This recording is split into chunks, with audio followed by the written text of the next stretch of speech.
afternoon, everybody. My name is Donna and this is Cathy Tillery. Thank you for joining us. Yes, and we are your hosts with syndicated talk show, The Edge, with Donna and Cathy. Thank you again so much for watching. Cathy and I know you could be doing anything, but you're watching us right now, and we definitely appreciate that. Hope the show helps. We like to come up with great tips. Yes, and we hope you are watching, whether it be on Facebook or Roku. You can add Abundant TV to your Roku TV, and you can watch us anytime you want. But if you're watching us on Facebook or Charter Cable, correct, which is 182. Facebook anytime you want to. Yeah, what is the cable channel? 182 on Charter Communications, that's in North Alabama. And then on Abundant TV, and that's found on Apple TV as well. Everywhere. You know, a lot of folks have Apple TV. Yes, now, well, I think I can get Apple TV. Amazon Fire. Well, I don't have a Fire Stick like you do. So with mine, when my husband and me, we tried to get it on the Apple. Now we had to pay, but you don't on Abundant. It's free. That's pretty. That's my language, Cathy. It's free. So when somebody says free, we got it on Abundant. So I mean, so this is pretty cool. So let's talk about budgets, okay? Because we're all kind of feeling the effects of the economy. Yes. And so, but you know what? We're winners, and we can make it work. We can make this happen. Do we want to? No, but we can. And so sometimes it's just a little adjustment in your plans and what you normally do, and we can make this stuff work. Let's talk about some like easy recipes and stuff like that. Well, you have a cookie recipe. A cookie recipe, which you said, and we did this on the other. You remember the other show? Yes. The Edge. Yes. And so years ago we did that. We did that, and remember the guys upstairs didn't believe it. They said, "Oh, there's no way that can work. That has no flour in it." And so you and I were like, "Well, we're just going to show you." And it was so good. Oh, Cathy! And so you remember the ingredients? All I remember is peanut butter. So what else was in it? Just 3 ingredients. 3 ingredients. 1 cup of peanut butter, 1 cup of sugar, and 1 egg. Okay. And you mix all of that up, and then you roll it into little 1-inch balls. Okay. Now, and this is important. The oven has to be preheated to 350 degrees. You got to do that at least 10 minutes. Okay. And then you can put it down. You need to space these little 1-inch balls, okay? And then get a fork and make a pretty little crisscross. Oh, like they do, you know, peanut butter cookies in the lunchroom. Those were the best when I was a kid. Oh, my gosh. And I always remember the little fork marks. So, well, back to these cookies, though. That's a great recipe. 7 minutes. A cup of butter, a cup of peanut butter, a cup of sugar, and 1 egg. 1 egg. Wow, that's all 3 things to it. So now you're the nurse, and you know a lot about food and stuff like that. So how does that work? I mean, is it I know it's some kind of a compound. Well, I was fixing to say, I bet the egg. That kind of glues everything. Yeah, you know how we always put egg. Well, a lot of people don't put egg in their meatloaf. Do you put egg in your meatloaf? I do too. To me, it's just better. Yeah, but a lot of people don't put egg in their meatloaf. It glues everything together. But yes, that's why. And that's probably why the cookies are good. They're really good. So you can also you can put chocolate chips or butterscotch chips and anything else. You can also buy those peanut butter chips. And now, okay, when I do cookies like from the roll, okay, like when the kids were younger, because those were easy. Just pull it out of the freezer and you did it. I would put them on the cooling rack. But I don't need to put these on the cooling rack, right? No, because these cookies, well, they'll be good, but they'll be harder. And also they're going to be easy. They're going to be prone to breakage as well. So, and you've got company coming. It doesn't matter for the family. You kids are going to eat the cookies. It doesn't matter whether they're broken or not. But if you've got company coming over, you probably don't want them to be broken. So the best thing to do is leave them on the cookie sheet, okay? Leave them on there at least 10 minutes. And they will look as if they're not done, Cathy. And then they will continue cooking on the cookie sheet out of the oven. And then what you'll do is get your spatula and then just put them on a pretty plate. You're bingo. And you probably could do sprinkles or something on there too for Halloween. Anything you want to do for Halloween. Oh, you probably, you know, like you were saying, they're round. You could probably do like little pumpkins. That'd be a great thing to do. Could you not do the little fork thing and just put green sparklies and maybe a little brown at the top to make a little pumpkin? That'd be awesome. And that's an easy one for dads even to do. If he's got the kids at home and there's nothing to do and you want to do something, that would be a great idea, wouldn't it? How many times has one of your friends from out of town called and said, "We're in town, Cathy. We're going to stop by the house." And you're just scrambling around. You want to do something. I don't have anything cooked. Everybody's got a jar of peanut butter and some sugar and an egg, so you can throw that together, and they'll think you spent a long time with it. Yeah, they'll think you slaved over that. Oh, and you know, that's a great tip. Like, it's cost effective too. You know, peanut butter, sugar, and better than going to any bakery. An egg, one egg. That's not that. How many cookies does it make? About 6 or 12? No, it's going to make about 24 cookies. Really? Yeah. See, that's really good. So, I mean, you got that going on, and there's so many different things you can do. Phil and I, when I cook more food than we would eat at one meal. Right. And so what I do is I have these little containers, and I put them in the freezer, and then let's say the night before is the best thing to do. Now you can thaw this stuff out in the microwave, but it's just not as good. It's better if you'll take it out the night before and put it in the refrigerator and let it kind of thaw out. Chili is the best thing in the world left over. Oh yeah, and so is spaghetti. Not the noodles though. Noodles are gross if you freeze them. But spaghetti sauce and chili, I do that, Donna. If I cook a big batch, as soon as we eat, by the time we eat, it's cooled down to room temperature. Then I put it in my sealable plastic containers that you can put in the freezer. Well, why do you have to cool it down? Why couldn't you just go on ahead and put it in there? Because it drops the temperature in your freezer. Oh, yeah, and then you can spoil your other food. And that's why you get those little ice crystals, too, sometimes. Yes, and it still tastes good. It just looks weird. Yeah. When you take it out, you got all those little ice crystals. Doesn't look as good. But it still tastes good. And there's nothing better than homemade leftover chili. No. And spaghetti, too. Just not the noodles. I just don't do the noodles. I just do the spaghetti sauce. And then that way. Oh, but it's easy. Whip that up. Whip that right up for a quick meal, you know, and it's cost effective because all you have to spend used to be $1 for a pack of spaghetti, but now it's probably about $2. Yeah, it's doubled or tripled. Yeah, prices are pretty much going up a lot. You know something, Cathy? How many times have you been to one of the big department stores shopping for groceries and you start buying a bunch of stuff? I walk by the Snickers bars. I'm going to throw one in the cart. How many times have you done that? Oh, yeah. How many times have you done that? A lot. Well, I've got to I buy everything when you go inside. Don't go hungry. Terrible. Whatever you do, don't go to the grocery store. Oh, no, that's a mistake. Don't go because I'm just piling everything in the cart. I'm just going crazy. But I got another really good tip for you. And this is something both my grandmothers used to just hammer in my head. Other than don't go, hungry to the grocery store. But this is one that I actually came up with. Well, I think I've had a few other people come up with this. And this is actually going online and ordering, and there's a department store, I can't mention their name, but there's a department store where you can go to their website and you can go in ahead and put everything in a cart and pay for it and then go pick it up. This saves me from walking by the Snickers bars going, there's another couple of dollars. I do that with grocery stores. Now, some grocery stores charge fees, though. Yeah, check that out. Yeah, that may not be worth it. Like delivery, you're going to spend some money if you do delivery. Now, I'm sure if it was an emergency, actually that probably comes in handy, even if it is more expensive. Because if something happened, like you live by yourself, well, that is a great option. And actually, all the COVID mess we've had to deal with, that's what brought that on. But it's really been beneficial to a lot of our elderly, or if you live alone, it's great. If you were sick, how can you get yourself to the store?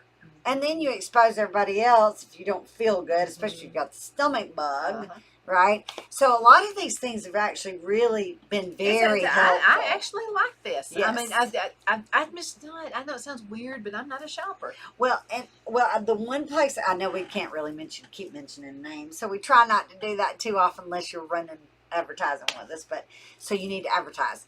But one particular store I shop, they do not charge extra. And it's a drive up, or you can walk in and pick up your things, or you can drive up and you put in the space number you're in.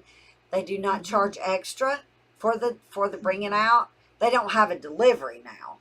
But the great thing is the price is the same on the app when you pick them up as if you walked into the store. And I'm going to tell you, there are some money-saving apps out there good. Right now, too. And, I mean, I love them. Foodland is one of our advertisers on the afternoon drive home, and we let them come here with the Edge as well. And they have this incredible app. And what happens, you just pull up the app, And sometimes they will have some really good things on sale. Really? Sometimes it's a free something. Like it could be a loaf of bread or something, or a cola or something Do like they that. do they have a little app to pick up at their You can do the supermarket? same thing. Here we go. Oh, that's wonderful. And you'll love Albertville Foodland Plus if you're That's in Alabama. wonderful. You want to check them out. So right here you can look. My app was on the front of the phone, but you pull this up. And this is pretty cool because you can go to my deals, you can go to sort, and if you wanted to sort, and like this McKenzie's corn right here, you could get this for free with a $10 purchase. Well, I'm going to spend $10. Oh, that's nice. That is the best corn, by the way, McKenzie's corn. It tastes just like your grandmother had a cornfield and canned some corn. Oh, wow. It is really, really good. So you can see it shows you save 100%. Well, I'm going to add to my list. I'm putting it in the list. So when I go to Foodland, then I'm going to, as soon as okay, what you can do is go right here to the scanner. And you can also scan items. If it when doesn't you're in have the store? If it doesn't have a price on it. Right. If you're now, in the a lot of the stores do that. So yes, go ahead and download their app. That's because good. you know how it is. Sometimes you don't see the price. And I don't have to stop somebody and ask them how much something costs. You got to allow your camera to access it. Just click OK right here. Right. So you would pretend that you had a scan. See right there, it says no coupons available. It's because I'm not using a barcode. You're trying to coupon the desk. And this is what Phil used to do when he was with Things Remembered. You know those little barcodes. That was his job. Really? So he would get those little barcodes and stuff ready. And he did the same thing at Lowe's when he retired the third time. Wow. That's his thing, barcodes. Wow. He knows how to make that work. Well, he is great on the computer, though. Oh, my goodness. Isn't he, though? Oh, yeah. He is the tech man. What would we do without him? Yeah, he is the tech man. But these are so many ways, Cathy, that you can save so much money. money. Yes. But planning ahead will save you so much money. And while we're talking about grocery stores and Halloween coming up, right? The little cookies, that makes a great treat. You could turn into little Halloween cookies. Another thing is carving pumpkins. Because if you want some fresh pumpkin pie, you could actually, there's so many places you can do recipes. Do you know pumpkin's good for dogs? No, I did not know that. Yes. And for some reason, a dog will eat pumpkin. I didn't know. I did not know that. It's a natural thing it's good for the digestive system. Really? Yeah, we feed it to our dog. Really? I wonder if you can do that for small breeds, though. Any dog. And it's a natural. Wow, because I'm with my animals like I am myself. Yeah, I want the all-natural approach when I can. Yeah, that's good. But it's something about pumpkin is really good for dogs. Well, we were talking about pumpkin, making the pumpkin, carving it out. That's a good family activity that you can all do together. So it gives you some family time. If you're single or just two young people starting out, maybe you don't feel like going trick-or-treating or you don't want to get candy. Well, you can actually make mom happy, right? Or grandma happy. And you and him can carve out the pumpkin, right? Or you and your friends can carve out the pumpkin. Save that pumpkin and make a pumpkin pie. And then you can freeze it Halloween and take it to mom's or grandma's for Thanksgiving. And, man, you will be the bomb. You will be. And because you brought a pie, a pumpkin pie. And let me tell you something. Now, Cathy knows how I am about saving money. I will pinch a penny until it screams. That's the way I am. But one thing I will not, the one thing I spend good money on is freezer bags. You don't get the cheap stuff because you can get freezer burn, and then you throw your food away if you get freezer burn. Yes. So get some good bags and make sure you got all the air out of it. You know? That's like I buy like you want to say, I guess the generic or the store brand freezer bags or sandwich bags when I know we're going to use it the very next day, or it's just maybe to throw it in a Ziploc bag, take it to the kids. But when we're freezing, like when we were talking about our corn, we freeze corn. Like when I blanched and froze those, I make sure I actually spend a little more money on that because you want to make sure it stays the freshest. You don't want to get sick. No, So you want to make sure it stays the freshest till you use it, and then you always want to date that too, because right now everybody's putting up their gardens. So right now is a good time. We're talking about fall and Halloween, and it's also a great time to make sure all your cans are dated. If you do a lot of canning, like tomato soup or preserves or vegetables or whatever, and make sure that your freezer, when you do corn and okra, I guess that's another thing people put up in their freezer, make sure you date it. But I don't put mine in the freezer. Well, I don't know exactly the date on that. Do you? I think it's about 8 a year. Months. Okay. Because I try to use it like by the next time I freeze. And make sure you keep up with your inventory in the freezer too, because you're going to have some that may be left over from last year. Right. If it is, it's still good. You can open it up, and if it has a weird smell to it, throw it away. Right. But if it's still, you can still use it. Go ahead and cook that first. Right. And get that out of the way. But now I have a way of canning. I'm going to give you some before you go home. I have a way of canning okra, and it tastes just like in the wintertime. Really? When it is cold outside, you're thinking, man, I wish I had something out of the garden. That okra is going to taste like you just went outside and got the okra. So you can in mason jars? Yeah. But you got to use, it's almost like you're making pickles. Not quite as much, not quite as much vinegar. But you got to put some vinegar in there and some salt to make sure it's the canning salt. You don't want iodized salt. Right, because that preserves it, doesn't it? Yeah, and so that's what you want, and then water. So it takes that, and then I like to put a little bit of garlic in it, and you can put some dill seeds in it. Dill seeds are really good in it too. And then what you have to do now, you got to drain all that out, and you got to wash it really good with your colander. Right. Otherwise, you're going to have that vinegar taste to it. Right. It's just like you just went to the garden and cut it up. Wow. I mean, it is the best okra. Don't let me forget now. I'll give you some before you go. Well, I love fall because we get to talk about all these great ideas. And if you have some ideas, send them in to us.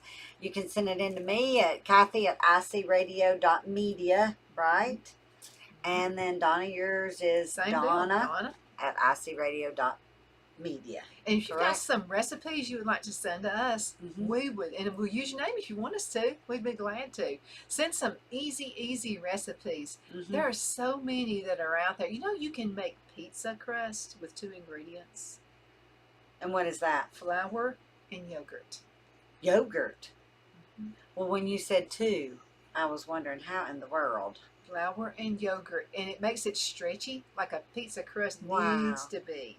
And so what you'll do is you'll put your flour, and it needs to be self-rising flour. Okay. Not the plain. Right. And then just put that in a bowl, and then it depends on how much you put in there. If you put, say, a cup of flour, put about a half cup of yogurt. Now, the Greek yogurt is best. Really? Of plain, right? Not vanilla.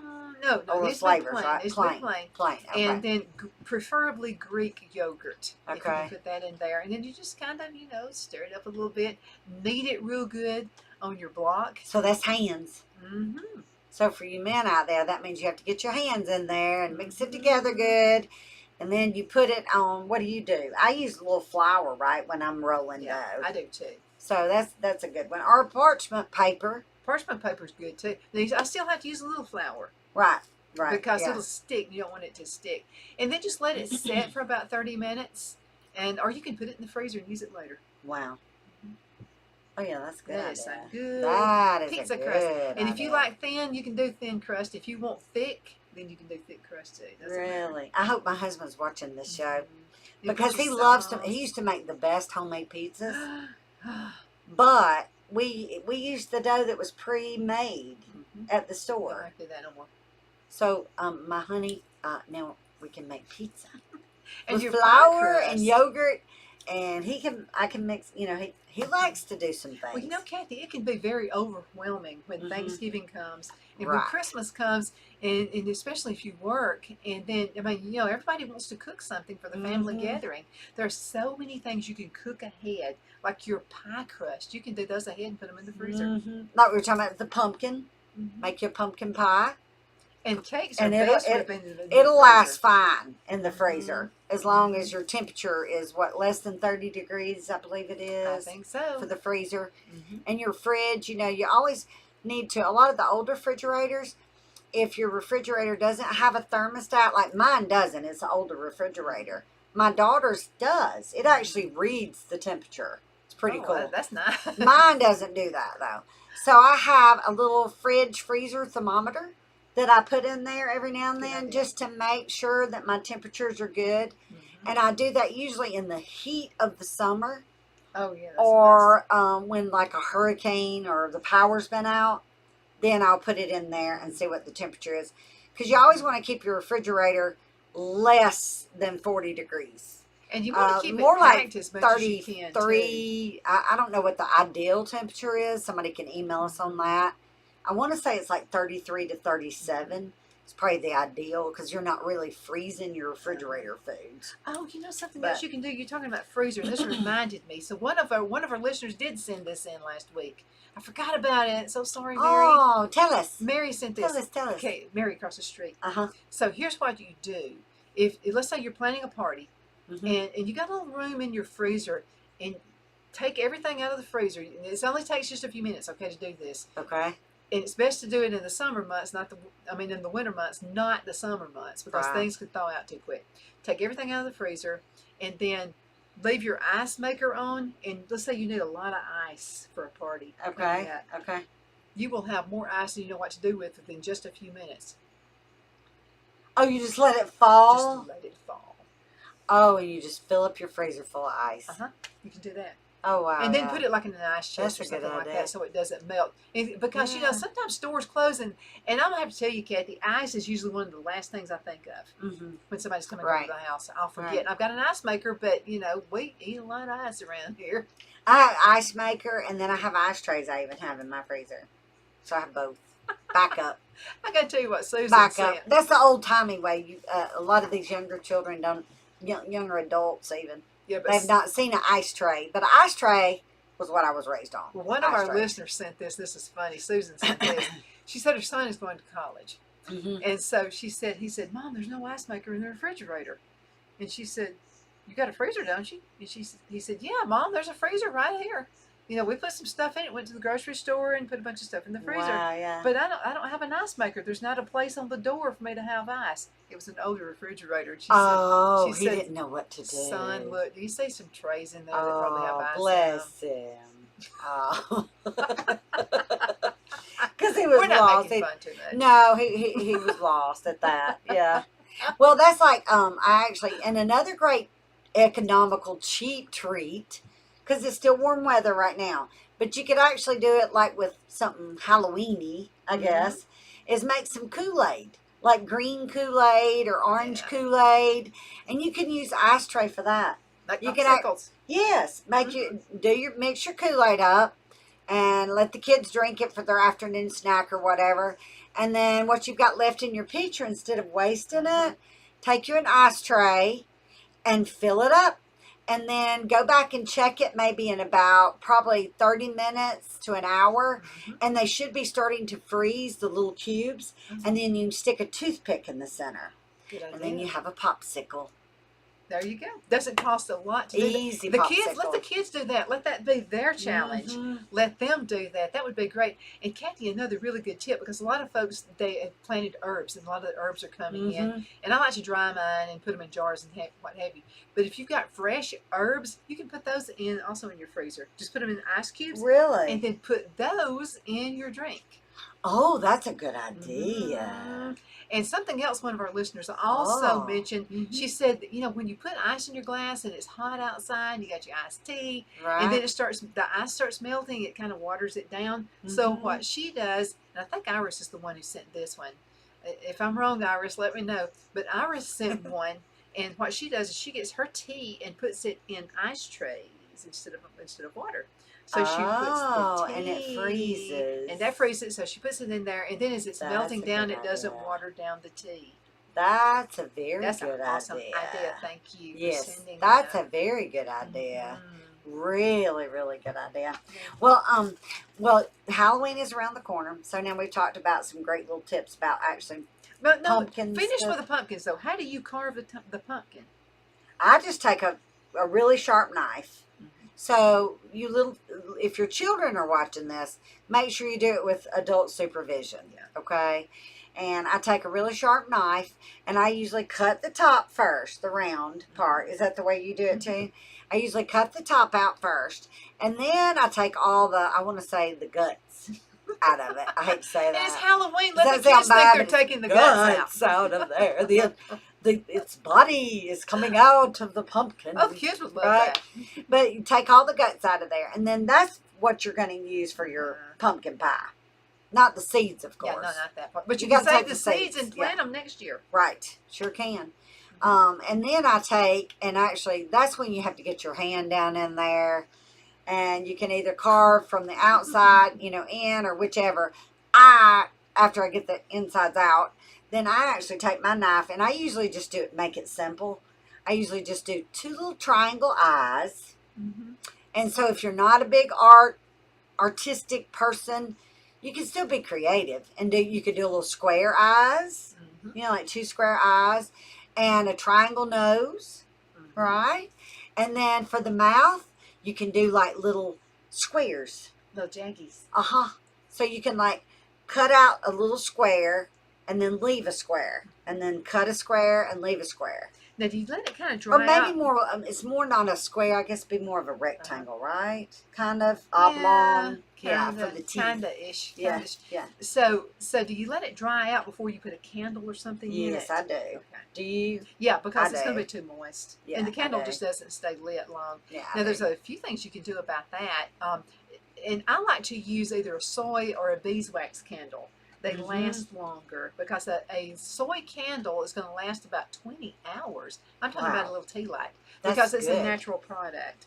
Now, and I love paraffin, but they just don't last as long, like 30 minutes, 45 minutes, something like that. Well, and if you didn't watch the show, you need to go back and watch the first. It's in the first 3 episodes that we did. Okay, so it's either show 2 or 3, I believe. She actually talks about making the candles.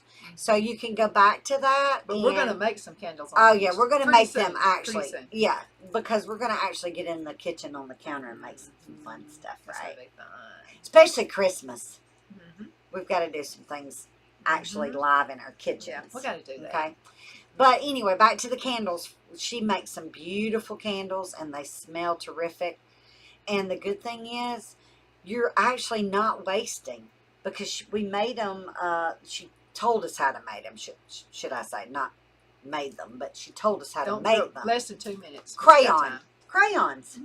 It was great. So you could actually do a pumpkin, buy 1 pumpkin, use some old crayons and a sharp knife, and you've got a pumpkin for Halloween, carved out, you've got pumpkin ready to make a pumpkin pie for Thanksgiving, and then you can make a candle, like she taught us how to do, but we're going to do it again before Christmas. But she taught us how to do that. You can make the candle, put it in a glass cup, so of course it doesn't catch on fire. And stick it down in that pumpkin, and then put the lid back on it, and then you've got Halloween. It's going to be fun. Yeah. Most certainly. Now, this is then Thanksgiving's coming. And let's just say maybe you ran out of candy, because this has happened to me before. So we were living in Charlotte, North Carolina. We ran out of candy. A lot of kids lived around that area. And so the kids kept coming. So we were trying to find stuff. We were finding chewing gum and just whatever, because we ran out of candy.